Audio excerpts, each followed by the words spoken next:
contemporary companies have the idea of lampooning the typical idiosyncrasies of circus, which might be good for a laugh occasionally, but it doesn't do the art form long-term service. You could see it was in trouble when you'd go to a circus, which had a long tradition, and they'd be, instead of March of the Gladiators, you know, and the old ingredients, they'd be playing, you know, themes from Bonanza, you know, trying to sound and look a bit like a television show.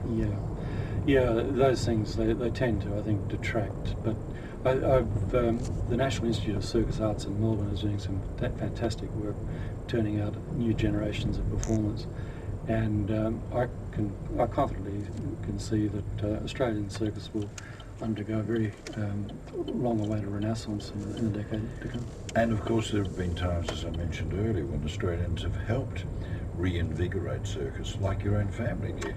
Yeah, overseas. Well, yes, Australian performers made their mark in American circus. There were several branches of my own family there. May Worth was the star of Barnum and Bailey's during the 1910s and 20s.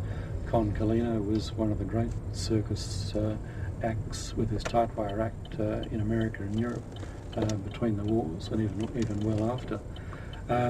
But unfortunately, we've forgotten them here largely, and when those guys got overseas, they weren't necessarily promoted.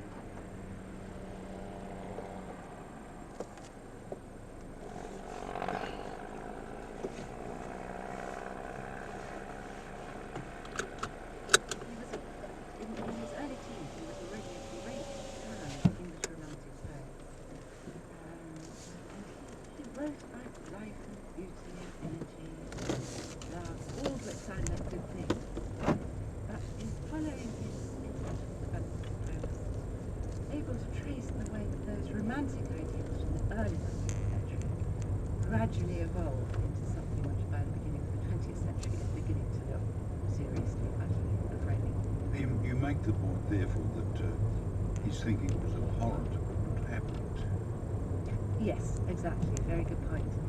Exactly. I didn't want to write about some monstrous freak. I wanted to write about someone who was in many ways kind of representative of his era. And D'Annunzio had a fantastic nose for the zeitgeist, for everything that was hot and new in the kind of cultural atmosphere in which he lived. My book is called The Pike because one of his friends likened him to a pike, which apparently liked to lurk on the edge of a stream, waiting for delicious tidbits to come flitting past on the